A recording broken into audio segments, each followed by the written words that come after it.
Have you ever preached something you knew was clear, it was biblical, it was compelling, and you still felt like the room did not engage, they definitely didn't move? Or maybe you sent an email and not a single person clicked that get involved button. Or you posted on social media and no likes, no comments, definitely not any shares. Here's the thing, the people, they're not resistant, they're not hostile to these things. They just are unmoved. They're unmotivated.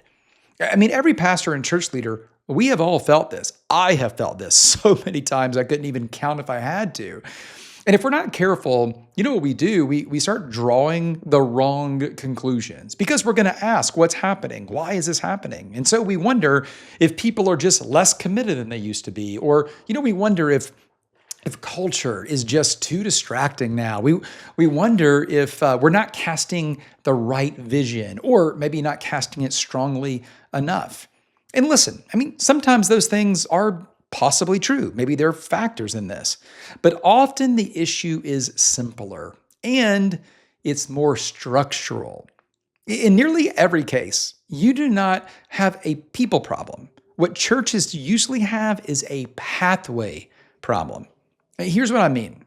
Most churches kind of unintentionally design around one dominant environment. And usually that's Sunday, which makes perfect sense, right? And that environment becomes the primary delivery system for discipleship, leadership development, belonging, the mission. And in a way, that's kind of where friction begins because not everyone engages the same way. That word way is important. We're going to talk about the way that people engage. I mean, think about the different types of people that you are already leading in your church. Now, I have talked extensively about these four categories, so I'm not going to review all the details, but there are four. Here's the first one. You have seekers. These seekers, they are spiritually curious, but they are very cautious. They're not believers yet. And what they're really asking is this place safe? Can I belong even if I don't believe? Is this a place where I can explore faith without feeling exposed or being ashamed? Sunday can work really well for them because it's a low commitment environment. But if you push them too quickly into like a higher expectation, maybe a small group space, one where they may have to pray out loud, right? They're going to disappear. And they're not disappearing out of rebellion. It's just a misalignment request. Okay, our next category, and you have a lot of these in your church, there are students. These students are new, younger believers, not young in age, but they're younger in their faith, right? They're more immature believers. And they are hungry. They really do want to learn. And what they really want is clarity. They want information, but they want it through clarity. What they're really asking is, what does Scripture actually say? They're looking kind of for a framework for life and for leading themselves in faith. If you only give them inspiration, but you don't give them any structure, they're going to stall out. And again, it's not because they lack hunger, but they're looking for handles. They're looking for a way that meets them where they are for what they're looking for. Shapers, that's our third category. These are your builders in a lot of ways. They're kind of finished with the information collection. They are now looking for more responsibility and for challenge. Now, they may not say that out loud. And the transition from student to shaper might be the hardest transition because they're moving from information to now application. But if you keep them in an information-focused environment for too long, guess what's going to happen? They are going to plateau. These people are beginning to actively kind of build their lives after the ways of Jesus. They don't need more information at this point. They need to be challenged to live it out. They can grow, but mostly if faith costs them something. And then our last category, finally, we have our stewards. Our stewards are our most mature believers, and they really are the one carrying the future in your church. They're thinking long term. They feel a deep ownership of the local church, of the mission. If you don't give them influence, they're going to disengage. Often they're going to do it quietly. And a lot of times they take their leadership capability, capacity somewhere else. So here's the leadership mistake that we just often make in churches. We assume that disengagement by any of these categories, we assume disengagement equals disinterest, but often disengagement equals misplacement. We've kind of people being inspired and equipped the wrong way for their spiritual next step. And when that happens, friction always increases. And when friction rises, momentum always slows. So, what's the solution? Well, one of my favorite words, maybe some of my two favorite words, the solution is intentional design. Intentional design. Let's kind of take this a level deeper, okay? Healthy churches, which I know you want to have, and maybe you already do have, and it could be a little healthier. Healthy churches, they don't just have environments, okay? They don't just have programs. They have alignment. Each thing that they do is clearly connected to a specific type of person and the next step that they should take. So think about the way as the container. These environments, these programs, ministries, they're like containers.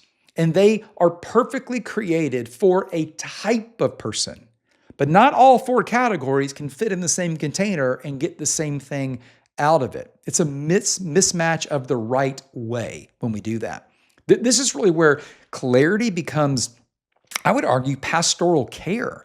Like when someone knows exactly where they fit and what their best next step is, their anxiety decreases because their movement is going to increase. Friction decreases, right? Decision fatigue decreases. They're not wondering what they should do or worried about what's going to happen if they do it.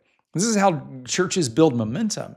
So, I mean, what can you do like this week? I mean, this seems like, oh, wow, this is a lot of stuff to think about. But let's just talk about what you could do over the next 7 days.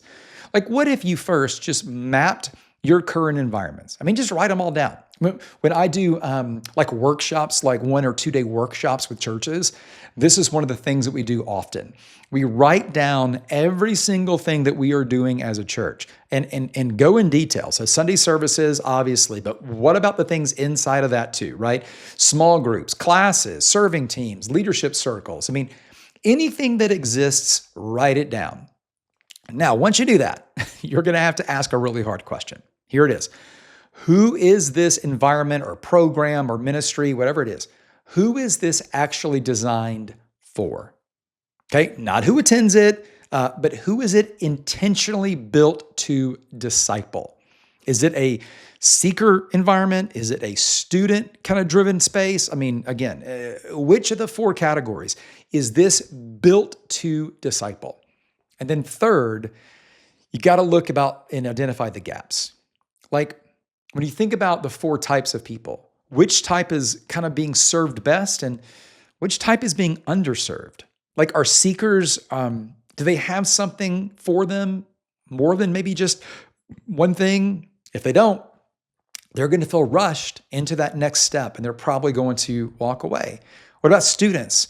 Are they being informed well? Are shapers being challenged appropriately? Are your stewards being empowered? Here's the reality for this. If we get those things wrong, we cannot move those people along their discipleship pathway. You can't rush a seeker.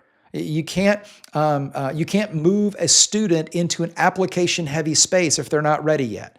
You can't, with shapers who need application and challenge, continue just to give them information. You can't look at your most mature people, your stewards, and not empower them.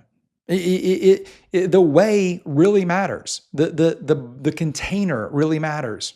And then, if you really want to take this to the next level, I'd love for you to clarify one next step for each of these types of people and not create something new, but look at what you're currently doing and see if the way matches the person. Does the way match the person? And if it does, it will clearly lead to the right next step. This is really a conversation within the 5 rights framework I talk about all the time. If you go to gavinadams.com or almost listen to any of the things I talk about, we talk about the 5 rights. It's a system of thinking to make sure the right person gets the right message at the right time in the right way that leads to the right next step.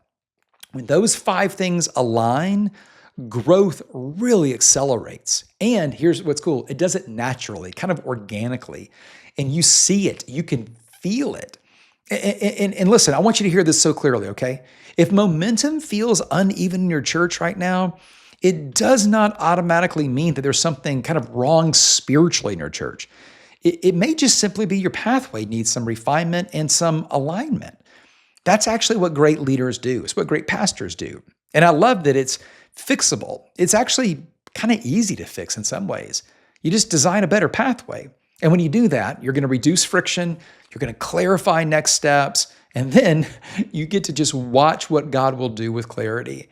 Because when the right person is offered the right way, momentum and movement increase automatically.